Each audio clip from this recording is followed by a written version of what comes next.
Hola, ¿qué tal? ¿Cómo estás? Mi nombre es Kevin Morales y te quiero dar la bienvenida al episodio número 87 de Dev Locos. Recuerda, el podcast más loco de todo el mundo. En esta ocasión pues tengo un gran amigo que tuve la oportunidad de conocerlo hace unas semanas atrás en la ciudad de Quito en un evento tecnológico. Hola Israel, ¿cómo estás? ¿Qué tal?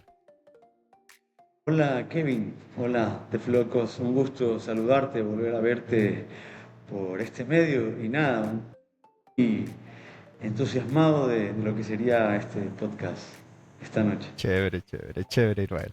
Bueno, antes de comenzar el podcast, te voy a hacer una pregunta que llevo haciéndola a todos mis invitados en esta segunda temporada y es prácticamente ¿quién es Israel Gómez? Bien Kevin, a ver, bueno, ahí a veces uno mismo, ¿no?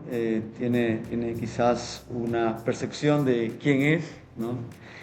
Y nada, pues las percepciones a veces de persona a persona en el mundo de la informática a veces son bastante distópicas. Pero bueno, a ver, me considero quien primero soy padre de familia, ¿sí? Eh, También soy hijo y acá en el mundo laboral me desempeño como docente de la UNIAM.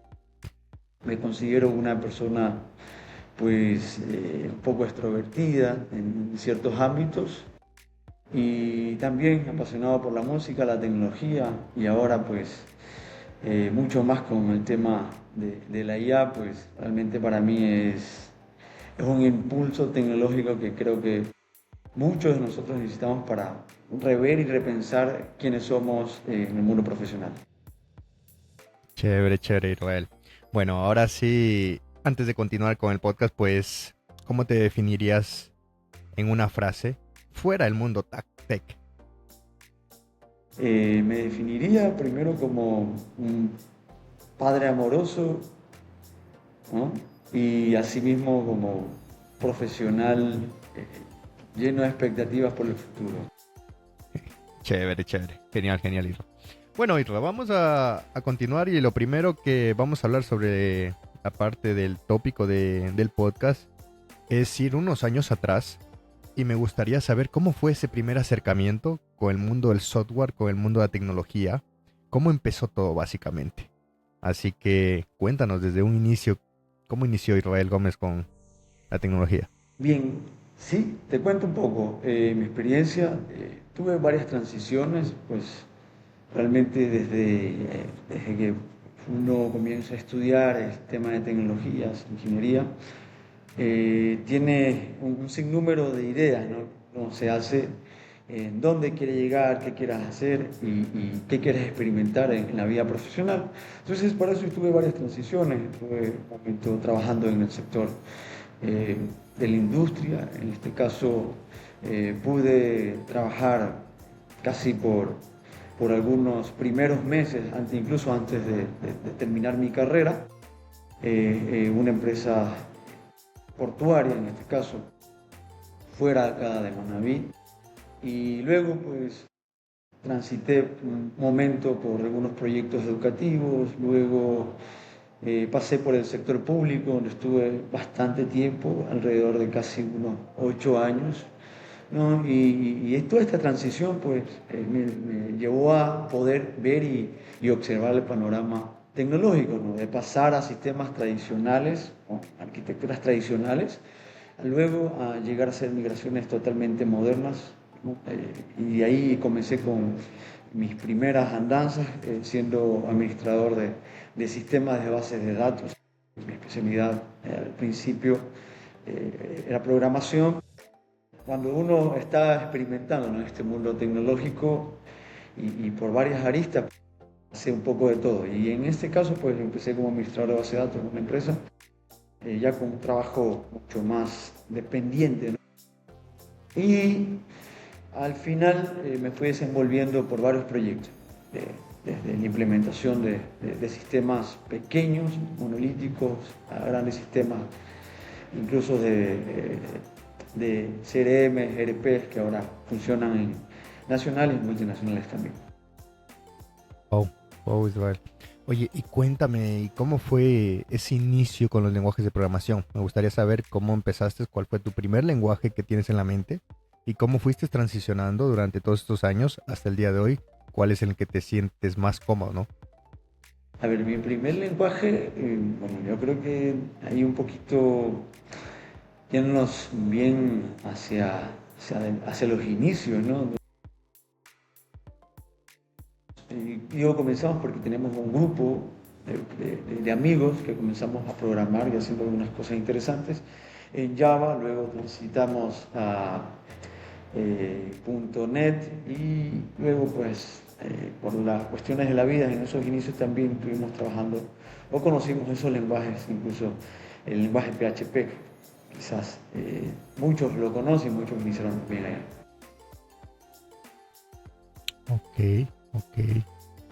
Y ahora, durante todos estos años, Irva, los lenguajes han ido cambiando. Siempre tengo, por ejemplo, esta conversa cuando hablo sobre una persona que probablemente haya tenido experiencia en diferentes lenguajes de programación, en que han ido cambiando poco a poco a ser más naturales, ¿no? Eh, Vámonos atrás, hace años atrás, el llamado C, ¿no? Y es más, podemos ir inclusive más atrás con otros lenguajes, pero recuerdo que uno de mis primeros lenguajes que aprendí fue C, y hoy en día con uno en los que me especializo, que son Swift y Kotlin para iOS y para Android, son muy diferentes en el sentido de la sintaxis natural. Y en muchas ocasiones, para explicarlo de una forma muy rápida, siempre les he dicho, o sea, es como que le estés escribiendo una instrucción en inglés a una computadora. Si tú sabes inglés, prácticamente le vas a poder dar una instrucción. Listo. Entonces, ¿cómo ves hoy en día, pues, con la IA y cómo está evolucionando todo esto, a futuro el cambio de la sintaxis de estos lenguajes? Porque sabemos que en estos más o menos 15, 20 años han cambiado drásticamente.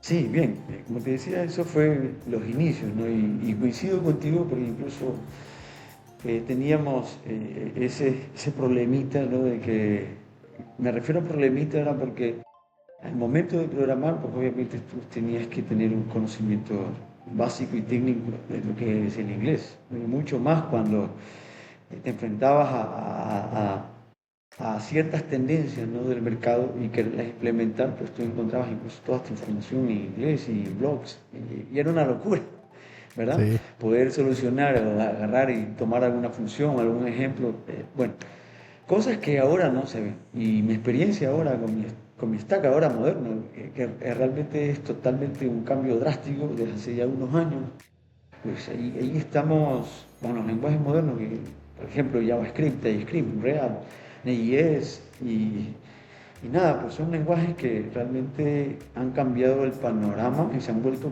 por ahora mi lenguaje principal de desarrollo como full stack. Y te cuento que estos lenguajes se han convertido en el mundo de los desarrolladores como superpoderes, ¿no? En el caso de que ya no tienes esa alimentación de, como tú decías, del lenguaje, ¿no? De los idiomas, ahorita tienes, por ejemplo, tienes una nueva actualización que ya la tienes en español y la tienes en cientos de idiomas. Si, si nos vamos un poquito más adelante, si nos vamos al tema de IA, tienes a la IA que te conoce un montón de versiones y te traduce la documentación en cuestión de segundos. El dominio acelerado de estos lenguajes, pues ahora es mucho más fácil el aprendizaje. La curva de aprendizaje, pues también es mucho más fácil, en cierto sentido. chévere, chévere. Oye, Isra, y bueno, para ya ir finiquitando pues este tema de tu presentación, me gustaría saber cómo entraste en el mundo de las comunidades. ¿Cómo llegaste al evento de GDG de DEFES? ¿Cómo te puede conocer mediante el embajador de Cursor, que hoy en día pues Israel también es embajador de Cursor aquí en Ecuador y nosotros con DevLocos de igual forma? ¿Cómo fue esa transición y en qué momento de la vida pues se le abren las comunidades de tecnología a Israel y pues hoy en día pues está dentro? Bien, ahí te comento así mismo un poquito sobre lo que, a ver, hemos estado haciendo hace unos años. Eh, pues a mí siempre me ha apasionado todo el tema de comunidad, desde que he estado en mi alma mater, acá en Uliam. Siempre trabajamos con comunidades en ese entonces, simplemente, pequeño remember, en comunidades de Microsoft. Hace entonces esas comunidades eran súper potentes, las comunidades open source en ese caso. Y nada, de ahí pues se quedó esa chispita, por decirlo así, esa semilla. Y siempre hemos estado participando con otros compañeros más con ese mismo grupo yendo a ciertos eventos, esporádicamente, hace ya, en el 2000, finales de 2013, perdón, 2023 y inicio de 2024, volvimos a reactivar con los amigos, asistir a ciertos eventos y nada, nos llegó por ahí una invitación de un buen amigo, Tomás Pozo, y él nos invitó a la primera meetup de Supa Base acá en Manta, aquí en Ecuador, la primera meetup. Y esta meetup pues realmente volvió como a poder incentivarnos a nuestro grupo de amigos a decir pues sigamos con el tema de comunidades, vamos a fortalecer este ecosistema que realmente es súper bueno y es como quizás al inicio mucha gente aprendió, ¿no? Ahora quizás ya no están sumergidos, pero realmente es como uno termina haciendo ese networking, esa red que al final nos vuelve a ayudar. Y de ahí pues seguimos coorganizando, ya no como miembros o espectadores, sino como organizadores de varias meetup, eventos comunitarios, no solamente para los profesionales, programadores, sino también para la comunidad estudiantil o educativa. Y hicimos ya alrededor, hasta ahora que en Manta van, si no me equivoco, más de 4 meetups de Supabase acá. Wow. Ya se hicieron 2 en este año en Guayaquil. Bueno, tenemos planeado ahí realizar en otras ciudades. Justo ayer hubo una en Puerto Viejo, otra meetup de Supabase. Y ahí se ha ido expandiendo, ¿no?, un poco la comunidad, abriendo las puertas a otras ciudades. Bueno, así yo llegué a conocer a unos amigos en común del exterior que también han participado de estas meetups y ellos nos sugirieron que por qué no hacíamos pues una meetup de cursor. Entonces ahí fue donde ya conocí un poco más a Ben, contactamos por este programa impresionante que tienen y global, ¿no? De ayudar pues, a aquellas personas que tienen este incentivo de comunidad. Entonces fue ahí donde pues hicimos la postulación, participamos pues, y el proceso fue bien gratificante porque fuimos conociendo que hay un montón de personas que están realizando, y entusiastas y profesionales que están realizando estas meetups de tecnologías y que tienen un gran impacto dentro de la comunidad de desarrolladores, porque son herramientas de desarrolladores y obviamente y hechas para desarrolladores, básicamente. Y así fue, ¿no? Luego, acá tenemos en Manta, también tenemos el Club de Inteligencia Artificial. La misma iniciativa nace desde la comunidad educativa o de la comunidad universitaria, por decirlo así, y que nuestra idea es tener un impacto nacional, es decir, que este club no solamente sea nuestra comunidad de acá, sino se vaya replicando en otras comunidades universitarias e incluso a nivel profesional. Entonces, en esa búsqueda de poder participar en más eventos comunitarios, pues ahí fue donde coincidimos con unos amigos también en ir a este evento y nada, fuimos con toda una delegación de acá, casi 30 personas al evento del GDG, Wow. sí, sí, con todo el club y nada, pudimos participar allá y para nosotros fue una participación muy enriquecedora, ¿sí? Qué chévere, chévere, Israel, contar eso y bueno, me entusiasma siempre escuchar esta parte porque el tema de las comunidades hoy en día pues está naciendo, o sea, yo siento que todavía estamos muy jóvenes aquí en Ecuador, a diferencia en otros países que he tenido la oportunidad de conocer y la verdad que podemos aprovechar mucho y sé que hay mucho conocimiento que se puede explotar en el sentido bueno, pero también hay mucho Así desconocimiento y por es. eso pues estamos personas como tú y como yo y como muchos otros que generamos estos eventos para que muchos más estudiantes conozcan estas comunidades, se unan y aprendan, que al final son comunidades sin fines de lucro en la que literalmente vamos a aprender. Que hoy en día creo que la tecnología nos ayuda día a día. Así es, Chévere, así chévere, es, Isra. coincido contigo. Isra, oye, ahora vamos a pasar a un tema que está en auge, que es prácticamente hablar de inteligencia artificial. Me gustaría saber qué opinas sobre esta pregunta, que estoy segurísimo que te lo han hecho. Estoy muy seguro, inclusive tus estudiantes. ¿Qué opinas sobre que la inteligencia artificial reemplazará a los desarrolladores de software? Pues la verdad es que esto ya se ha vuelto una pregunta, ¿no? Y como embajador de Cursor, sabiendo el Sí. potencial que tiene Cursor, necesito saber esa respuesta. A ver, hay una respuesta larga y una respuesta sencilla, ¿no? Primero que la IA aún no nos va a reemplazar, más que todo el desarrollador no nos va a reemplazar, más bien nos amplifica, y estoy hablando como desarrollador, como docente, como emprendedor, la IA no nos va a reemplazar aún, pero sí en este momento nos está amplificando, ¿sí? Ok, ok. Y vemos las herramientas, y un montón de herramientas, ¿no? Incluyendo esta herramienta impresionante de desarrolladores como la de Cursor, pues están ayudando cada día a mejorar, a escribir, a redactar, a crear. Y básicamente, como lo dije, nos están amplificando, nos están potenciando.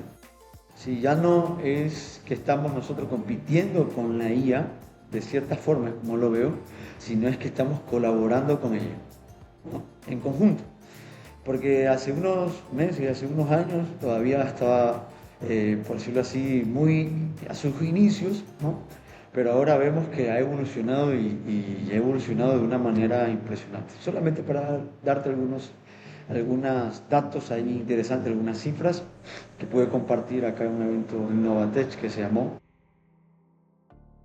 que a nivel global el 62% de las empresas ahora, las empresas a nivel global, corporaciones, startups, bueno, y demás empresas de tecnología ya están experimentando y están incluyendo en ciertos procesos agentes de IA o están utilizando la IA agéntica, es decir, del 62% global, ellos están utilizando ya la IA o experimentando con ella o ya tienen un proceso ya obviamente implementado con la IA agéntica en este caso. Ahora, en otros datos, por ejemplo, de forma global, así mismo, y más que todo un poco en LATAM, el 90% de las universidades ya utilizan la IA para la enseñanza y la docencia. Bien, y por ahí, pues, Ok. hablándote un poco de Supabase y Cursor, pues ustedes saben que con herramientas como las de ahora tenemos productos MVP en cuestión de horas, por no decirles en minutos, para ser lo más pro, ¿no? Y no solamente que tenemos el desarrollo y la idea por lo menos plasmada en un producto, sino es que en cuestión de minutos también las tenemos deployadas, en un deploy, en una nube, y es una locura. Ok, ok. Chévere, chévere, Irro, me encantó esa respuesta. Ahora, me gustaría orientar la pregunta a empresas. ¿Y qué crees que pase con las empresas que no se actualicen al AI en el futuro? Bien, las empresas, para mí, sencillo, sí. Las empresas que no incluyan, o en este caso no traten de poder experimentar o incluir la IA, simplemente no van a hacer competencia. Sencillo. No van a hacer competencia. Es decir, no se van a meter o no van a estar dentro del mercado competitivo. ¿Y por qué lo digo así? Porque ahora mismo la IA para muchas empresas es un motor de transformación, es un catalizador de transformación. Sencillo así, transformación y innovación. Entonces las empresas que no incluyan ahora la IA simplemente van a decir por cuenta propia no competir. Ok, ok. ¿Y tú crees que esto también afecte a empresas que hoy en día pues no están en el rubro de tecnología? Claro que sí, así es. Realmente, yo he conocido los dos panoramas, ¿no? Y no es de ahora, ¿no? Tú sabes que igual el auge y las tendencias del uso de IA, pues ha venido de forma creciente, ¿no? Es decir, se ha desarrollado hace mucho tiempo, pero ahora, con el tema de los modelos de lenguaje actuales y con las nuevas interfaces, pues obviamente esto ha crecido, ¿no? Pero yo recuerdo hace unos años, por ejemplo, cuando trabajaba en X empresa, pues había muchas iniciativas, no solamente de mí o de mi grupo de desarrollo, de implementar ya modelos de lenguaje o modelos de IA. Estos primeros modelos así súper pequeños, y me refiero a pequeños a que no tenían este entrenamiento que ahora tienes, ¿no? Y tú podías pues, entrenar tu propio modelo, poderlo parametrizar incluso de la forma como tú querías. Y la idea es que era, no, ¿y para qué?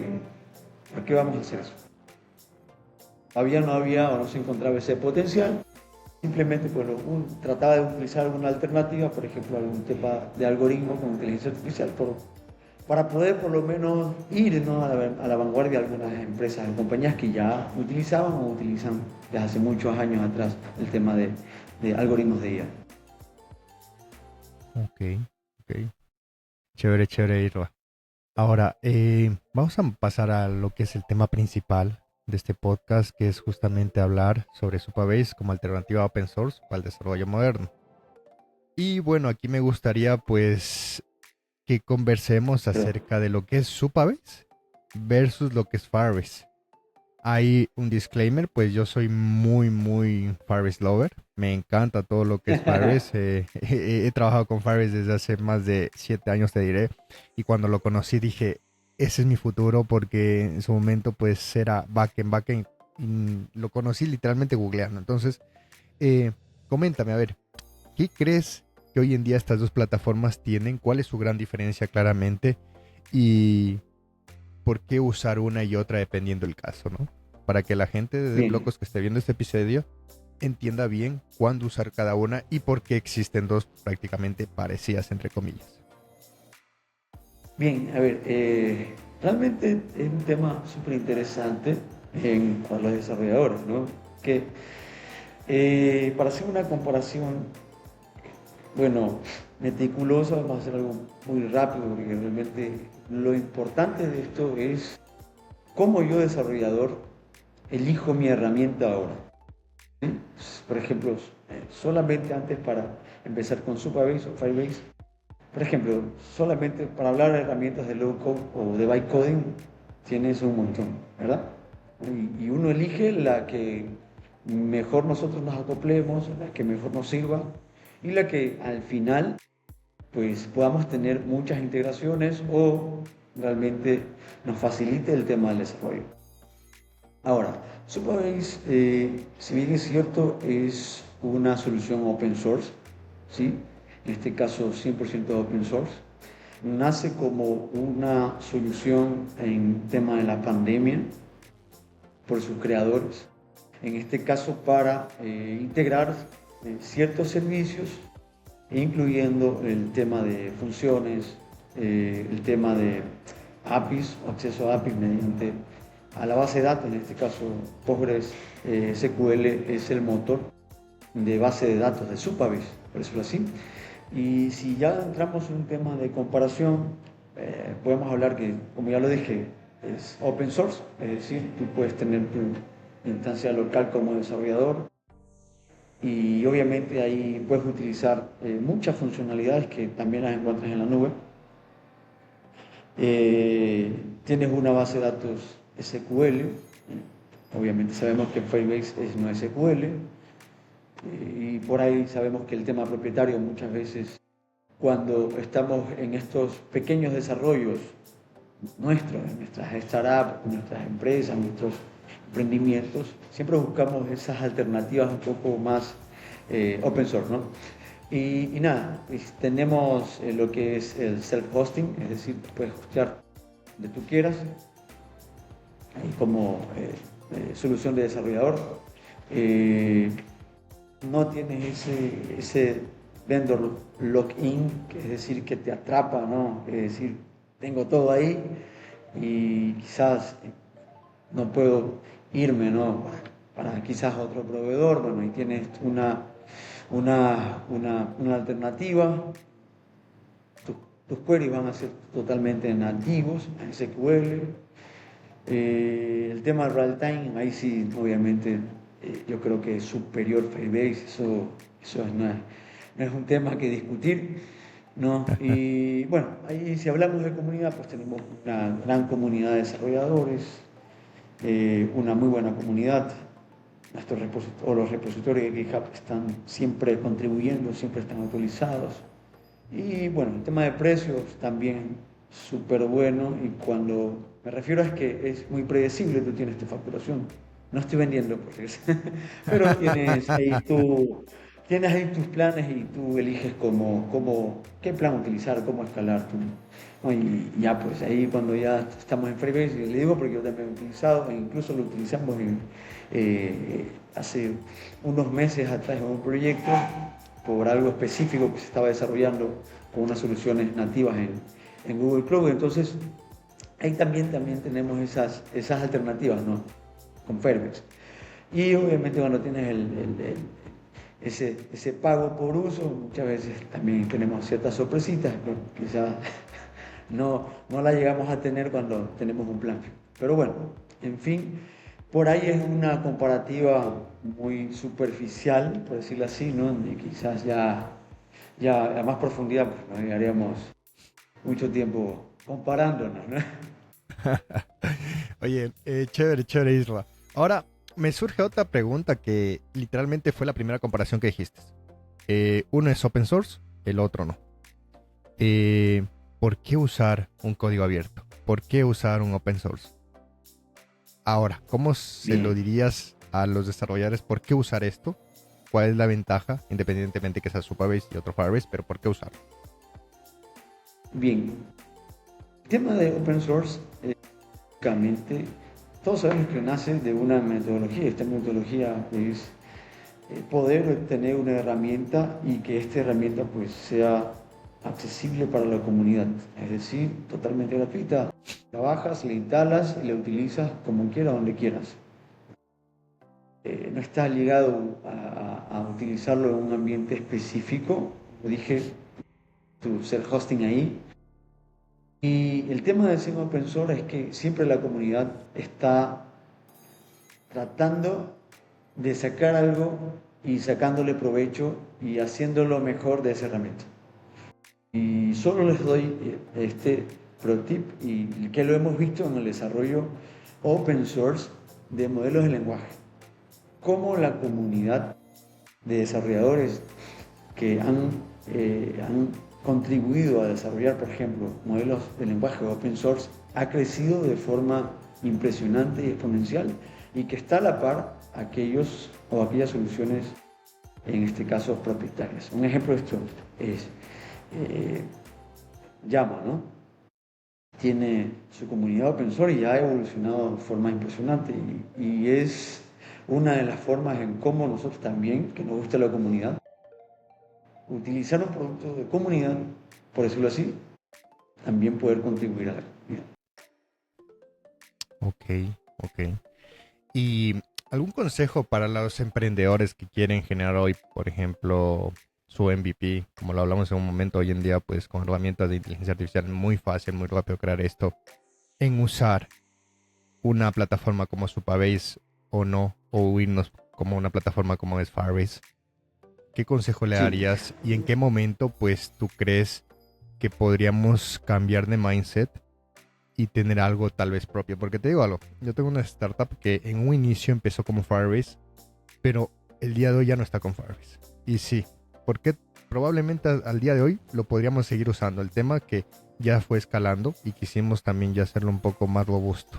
Entonces ya quisimos tener un poco más de, digamos, ventaja a nivel de no ser una plataforma de terceros como es Firebase, o inclusive como podría ser Supabase, porque al final uno está pagando por un software as a service. Entonces, ¿qué consejo le daría a estas personas que quieren emprender y van a empezar con una visión y una ideología que a futuro pues crezca su proyecto? sí, si bien es cierto, yo creo que ahora las startups están en una época o en un lapso de tiempo, un timeline de tiempo impresionante. Es decir, por ejemplo, si yo hubiera tenido una idea, ejemplo, hace unos 5 años, y poderla desarrollar y que esa solución esté en horas, en cuestión de minutos, en la nube. Dime tú que yo sé que estás en este mundo, era algo impensable. Sí, Era sí. algo impensable. Literal, era algo impensable. O sea, simplemente en pensar en toda la infraestructura que tenías que montar, lo que tenías que invertir, bueno, en un montón de cosas.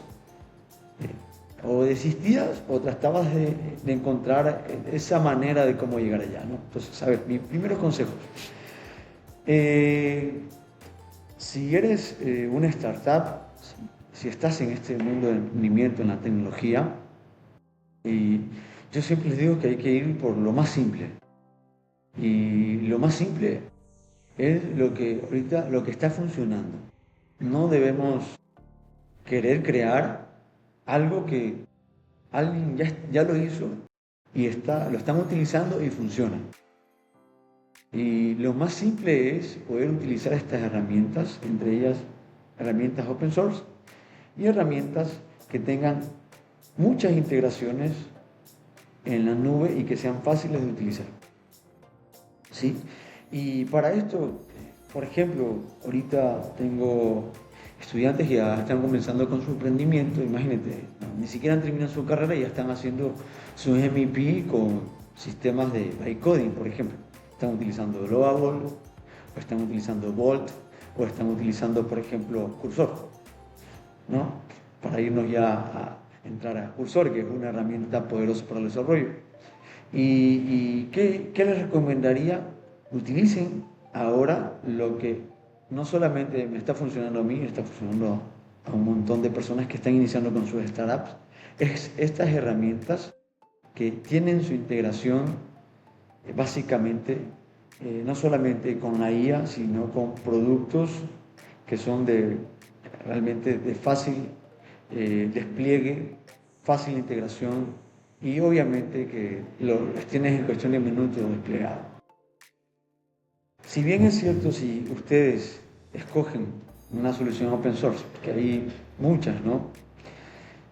Supabase obviamente les va a brindar una facilidad de integración, no solamente con herramientas de desarrolladores como Cursor, sino con otras, con bytecoding. Por ejemplo, ustedes tienen su idea, no son desarrolladores, pero tienen la idea, saben de procesos, saben de su mercado. Ustedes se crean una cuenta en Lovable, lo integran con Supabase y tienen su base de datos, tienen su estructura, tienen sus funciones y tienen todo su proyecto en cuestión de minutos alojado en la nube.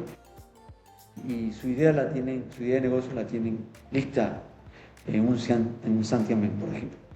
Ahora, si ya son una startup que ya llegaron a un momento donde, ok, estamos pasando a una fase de una integración profunda de otros servicios, una nube como los de Google, de Azure, bueno, un sinnúmero de cosas, pues yo les recomiendo Firebase. Sí, les recomiendo cuando ustedes tienen sus productos en la nube y más que todo cuando quieren integrar con Google, que para mí hasta ahorita las integraciones con Google tengo muchos productos que están funcionando ahí.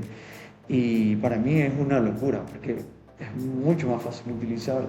Creo mis proyectos, tengo mi facturación ahí. Para mí ha sido cambiarme de otros proveedores que tenía a Google. Para mí ha sido lo más fantástico, por decirlo así, para mis servidores, servicios, funciones, un montón de cosas. Y cuando tienes todas estas integraciones, Firebase es una solución apropiada. Y aparte que tiene Firebase Studio, que también es un punto totalmente de inflexión muy poderoso para el desarrollo. Ahora que si quieren soluciones maduras, tenemos el tema de Google ahí, ¿no? Claro, claro, chévere, chévere, Cristóbal, por todas estas aclaraciones. Que la verdad que yo de igual forma, dando ahí mi opinión, pues con Supabase y Firebase, bueno, fuera de la broma que te dije que soy un Firebase lover y que me encanta, pues yo creo que se usa diferentemente para cada situación, ¿no? En una situación de momento de que el proyecto existe, ¿no? Como tú mismo lo dijiste al inicio, o sino que estamos manejando todo lo que es una suite de Google. Ahora, para ya ir finalizando, eh, ¿Qué otras alternativas crees que es competencia directa de Supabase? Si nos puedes contar aquí. Que claramente que no seas Firebase, porque Firebase no es open source, pero otras alternativas. ¿O por qué crees que que Supabase se hizo tan reconocido en poco tiempo?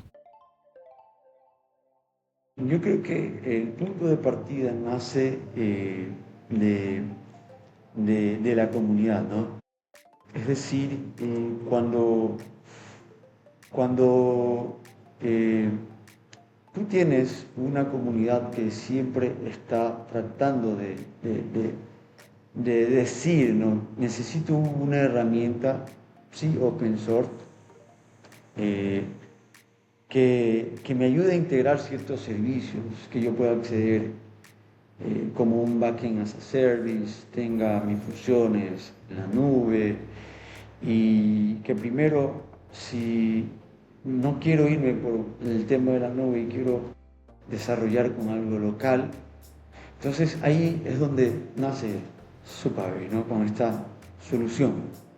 Bien, y solamente para ir un poquito orientándome a otras soluciones antes de llegar allá, pues tú quieres datos estructurados, operaciones, sin complicaciones, puedes utilizar Supabase.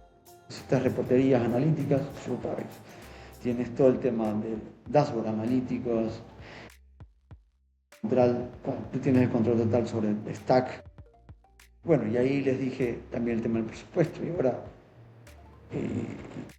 nuevamente regresando a Firebase, quieres un prototipado ultra rápido y con integraciones Google. Hay una solución con Firebase totalmente y es muy opcional. Ahora, hay otra solución que la he escuchado un par de veces, que se llama Podcast Base, ¿sí? Pokebase, Okay. en este caso, también es open source. Sí, realmente aún no lo he probado, tengo amigos que sí la han utilizado y realmente nace también como una solución alternativa, ¿sí? De alto rendimiento, en este caso, eh, para estos usuarios de Firebase, ¿no? Y realmente tienen también una muy buena comunidad creciente y yo creo que si buscas una alternativa muy similar, en este caso a Supabase, open source, si te gusta el mundo open source, tienes ahí como poca vez una alternativa. Unas ventajas rápidas de utilizar el tema open source: tu código es auditable, tienes tus extensiones, tienes un roadmap público, es decir, que es totalmente transparente, eh, tienes un acceso completo, en este caso, a tus revisiones, contribuciones, y si hablamos de Supabase, en este caso, sabemos que Postgre es un motor robusto de base de datos, tienes manejos de granular y tienes todo el tema de las RLS, los niveles de acceso y seguridad que tú puedes, en este caso, manipular de forma eficiente. Y ya si te sientes pues con una filosofía open source, pues yo creo que los datos son tuyos, se quedan en tu máquina, están contigo, no se van a otro lado, ¿no? Y yo creo que si quieres migrar a algo, vas a tener una facilidad de migración por la misma comunidad que siempre está al tanto, ¿no? Y eso. Chévere, chévere. Oye, pues me encantó pues porque pudimos diferenciar mucho lo que es open source, ¿no? O sea, hoy en día están saliendo muchas alternativas a muchos productos o muchos servicios de la era de las Big Techs que son open source y eso creo que nos está ayudando también justamente a eso, a pensar y a tener ese mindset de, ok, mis datos son míos, mis datos los muevo porque, diciéndotelo así, ok, yo hago un login con Firebase y estoy confiando netamente en que los datos y todo eso, pues probablemente los tenga Google como que no los tenga, ¿no? O sea, dependiendo del contrato que tengamos, ¿no? Pero eso es muy importante y sobre todo para proyectos que van a escalar. Y totalmente cuando movemos muchos, muchos, muchos datos y es un principal modelo de negocio. Ahora,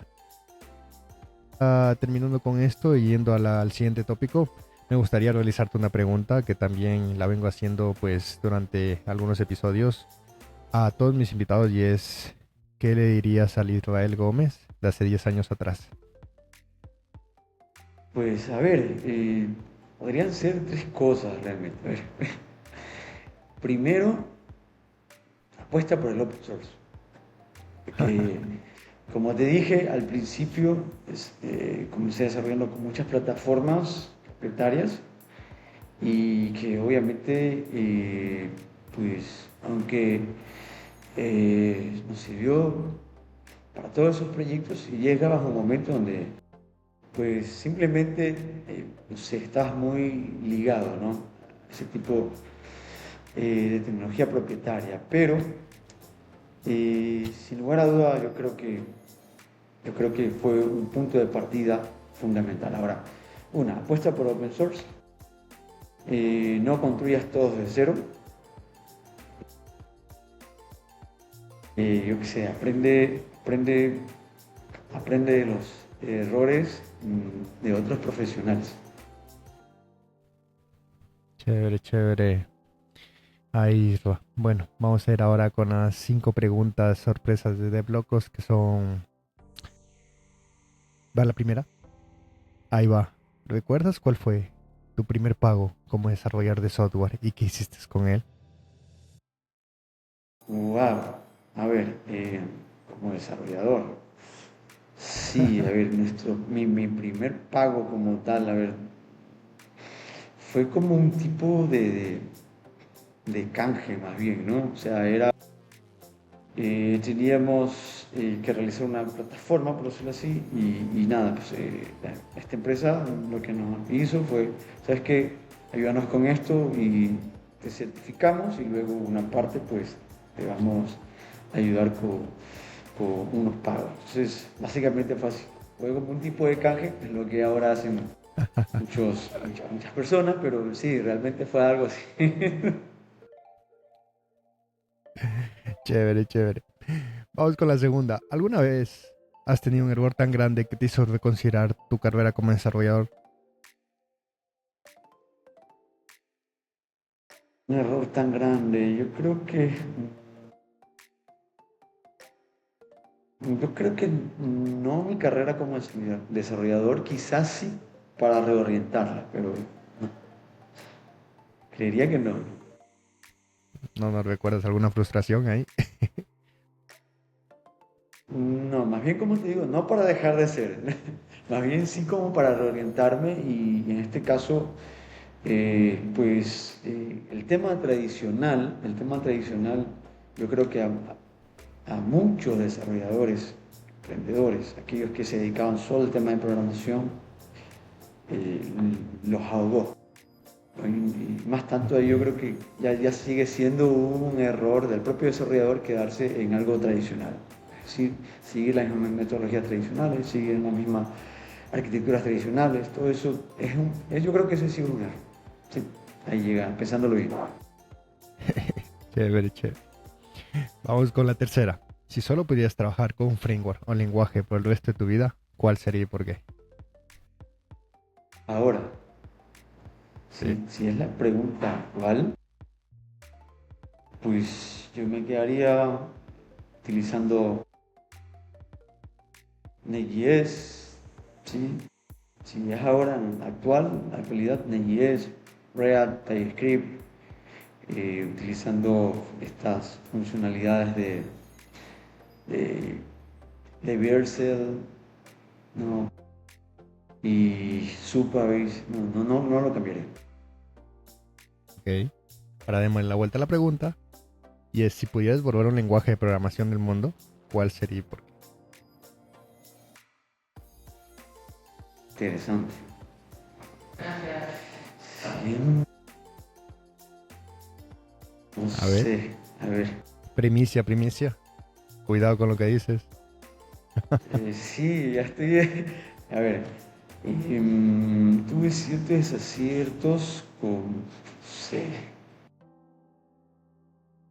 mm, te voy a decir,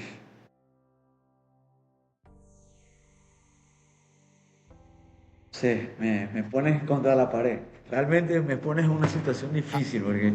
¿Alguno que haya sido un poco incómodo, tal vez? Yo, por ejemplo, A tengo ver, uno en mi cabeza que fue C++, y fue porque fue el primer lenguaje que conocí en mi vida. No sabía que era programar, y de una fui a ese, y encima fue el que me hizo reprobar mi primera materia en la universidad. Entonces, le tengo yo sé que probablemente en mi ambiente de iOS, que empecé con Objective-C, después con Swift, la base es ese, pero aún así, no quiero verlo nunca más. sí, yo, o sea, realmente estoy ahí entre el C, ¿no? Porque, como tú dices, para mí y para, yo creo que la mayor parte de los desarrolladores hace 10 años, 15 años atrás, era la base, ¿no? Era como tú aprendías y ahí algo me enseñaron en Visual Force Pro, no sé si la escuchaste alguna vez. Lo he Sí, escuchado, pero y no he realmente, llegado a verlo en acción. sí, yo me acuerdo que hubo unas cosas que nos enseñaron al inicio y nada, yo lo odiaba, literalmente lo odiaba, ya luego pues ya pasé a odiar a otro lenguaje ya, el que tú mencionaste y para mí realmente era una locura poder aprender ahí, realmente sí. El tema Chévere, de chévere, estructura de Ismael. datos nos mató. Bueno, vamos con la última pregunta, que ¿qué es lo más raro o inesperado que has encontrado en el código de otra persona? Lo Siendo más raro. docente, creo que sí tienes algunas que contar. Sí, a ver, yo creo que ahora con el tema de la IA, los chicos a veces, o sea, pues es un tema distinto, ¿no? Pero hace muchos años, en uno de mis primeras etapas de desarrolladores, encontré cosas interesantes. Por ejemplo, que no sé por qué alguien había hecho un tipo de función, ¿no? Y tenían unas similitudes a letras de música. Incluso yo creo que en uno de los comentarios hacía referencia a una letra de música. Y no sé por qué lo habrá hecho, no sé por qué lo hizo, pero créemelo, yo estaba revisando porque incluso no había ninguna documentación. Lo peor es que no había documentado nada. Y cuando veo, o sea, ¿quién pone esta estrofa? Aquí, quizás él dijo, se va a encontrar con todo este espagueti y este problema. Bueno, lo voy a hacer reír. Fue bien Chévere, peculiar chévere, encontrar Ismael. ahí. Chévere. Bueno, vamos a pasar al último tópico del podcast, que prácticamente es que nos ayudes con un consejo para las personas que nos están viendo en este momento, para la comunidad de DevLocos y que quiere empezar a programar. Bien, a ver, mis consejos. Vamos a hacer un top 5. Vamos. Sí, ahorita construye proyectos reales. Es decir, trata de resolver cosas que quizás a nosotros en la vida cotidiana son problemas reales. Y así sean pequeñitos. ¿Por qué? Porque estos casos reales y pequeños, por ejemplo, de que quiero yo gestionar, por ejemplo, les tiro una idea por ahí. Yo quiero gestionar mis fotos de hace unos años. No, quiero poder acceder a ellas, a mis fotos, yo qué sé, cuando estaba de niño, ya las tengo digitalizadas. Un ejemplo que te doy, ¿no? Porque tengo algo muy similar y yo para eso utilizo el storage de Swag. ¿Y qué? O sea, traten de construir algo que les pueda resolver a ustedes, porque si encuentran esa solución, posiblemente también sea la solución para otras personas. Domina ciertos fundamentos. Es muy importante dominar todo el tema, si es en lenguajes actuales, JavaScript, SQL sí o sí es totalmente importante. El tema de Git es, wow, impresionante ahora. Todo el tema de APIs es importante. O en este caso APIs REST. Aprovecha la IA como un mentor, ¿sí? ¿Por qué lo digo como un mentor? Ahorita las aplicaciones como ChatGPT o Cloud o los modelos antrópicos de Cloud realmente son impresionantes como un mentor. Te Ok, facilita la vida a poder, en este caso, entender conceptos complejos que quizás nunca lo vistes y posiblemente tengan que abordarlos en tu proyecto. Eh, Puedes utilizar Cursor para tus boilerplates o posiblemente GitHub Copilot si utilizas Visual Studio, y por ahí siempre comparte tu progreso en público. Ojo, para estudiantes, programadores que recién están haciendo, compartan en sus redes sociales lo que hayan hecho, así sea lo mínimo, compartan ese progreso, porque esto les va a ayudar a entender cómo se mueve ahora el mundo. ¿Sí? Soluciones pequeñitas que hay gente que ya las ha publicado y la gente dice, esto es lo que yo necesito. Y por ahí puedes tener una oportunidad de trabajo. Créanmelo, ahorita el tema de redes y compartir las pequeñas soluciones es totalmente primordial. Y utiliza stacks modernos. ¿Sí? No se compliquen la vida, utilicen lo que ahora está funcionando. Que ha funcionado anteriormente, va a seguir funcionando. Pero ahí mi recomendación, Next.js, hagan su deploy en Vercel, utilicen Supabase, utilicen Firebase para lo que ya hemos dicho, ¿no? Como en qué momento utilizarlo y en qué momento no. Nada. Tu roadmap de qué es lo que quieres, y yo creo que estas cinco ideas que les acabo de mencionar, pues va a ser una ruta muy práctica de llevar y aprender a programar en esta era. Que recuerden que ya no se aprende a programar como antes lo hacíamos, con hace Stack unos 10 años. Overflow. Bueno, inclusive Sí, sí, sí. yo soy de una época de Stack Overflow, capaz que no es que te quiero decir un poco más viejo, pero probablemente tú estuviste con los libros, ¿no? O sea, y he entrevistado a muchas personas que me hablan del 50, del 60, del 70, que me pongo hoy en día y Wow, digo, oye, hoy aprender conocimiento es muy fácil, solo es disciplina y claro que trabajo, sí. porque antes era camina y anda a la biblioteca y saca un libro de 100 hojas y empieza a leer. Definitivamente de acuerdo. O sea, aprender, solamente les pongo ahí unas ideas.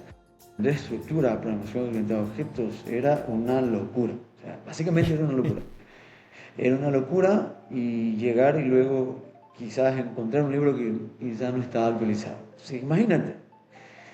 Y nada, ahorita el acceso a la información, el acceso al montón de información es primordial, y encontrar ahora con la IA estos que son mentores potenciados totalmente increíbles, pues les va a ayudar y nos va a ayudar, nos va a seguir ayudando de forma impresionante. Súper chévere, chévere, Israel. Oye, de verdad, pues agradeciéndote por tu tiempo y por haber dado la oportunidad de esta increíble entrevista. En el episodio número 87 estamos a punto de acabar la segunda temporada y de verdad, nuevamente, un nuevo agradecimiento. Felicitaciones. Muchas gracias, Israel. Y antes de terminar, y por último y no menos importante, me gustaría saber pues tus redes sociales o dónde te podríamos encontrar. Sí, me pueden encontrar como Israel Geo en X o en Twitter, Israel Geo 93, Israel Gómez en LinkedIn, asimismo Israel Geo 93 en LinkedIn. Y nada, ahí siempre estoy compartiendo lo que estamos haciendo acá en comunidad, los eventos de desarrolladores, y nada, ahí me pueden encontrar. Adicional a esto, simplemente para comentarles también, tenemos una startup con unos amigos, se llama Data Tensei, la pueden buscar por ahí. Bueno, tenemos algunas cosas que estamos haciendo, ahora nos estamos reorientando porque habíamos concebido de una forma. Y nada, la idea es como les dije, o sea, si no incluimos el tema de IA, nos quedamos ahí y no somos competencia. Entonces estamos incluyendo ciertas cosas bien interesantes. Para esto tenemos una solución muy buena que la estamos desarrollando ya hace unos meses, y simplemente la comparto con ustedes. Al momento posiblemente la encuentren por ahí, la vean por ahí, se llama Veredix. Veredix es una solución de inteligencia artificial para todo el tema de leyes, todo el tema de jurisprudencia en Ecuador. ¿Sí? Tenemos un marco agéntico que les provee a los usuarios, en este caso a aquellos que están aprendiendo leyes, estudiantes, abogados, a consorcios, bufet de abogados, una información totalmente, lo más posible veraz y oportuna de lo que es leyes, artículos, poder elaborar incluso documentos dentro de la herramienta, por decirlo así, impugnaciones, contratos y un montón de cosas que estamos desarrollando y bien interesantes. Ya luego les comparto ahí y nada, pues les invito a que visiten las redes y vean lo que siempre estamos publicando y siguiéndonos, ¿no? Ahí para estarnos al día con toda esta comunidad de desarrolladores. Chévere, chévere, Israel. Bueno, reitero ese agradecimiento por haber estado en el episodio número 87 de esta segunda temporada de Blocos. Y para la audiencia, pues nos estaríamos viendo en el siguiente episodio. Muchísimas gracias. Bye, bye. Chao. Muy bien, gracias Kevin por la invitación.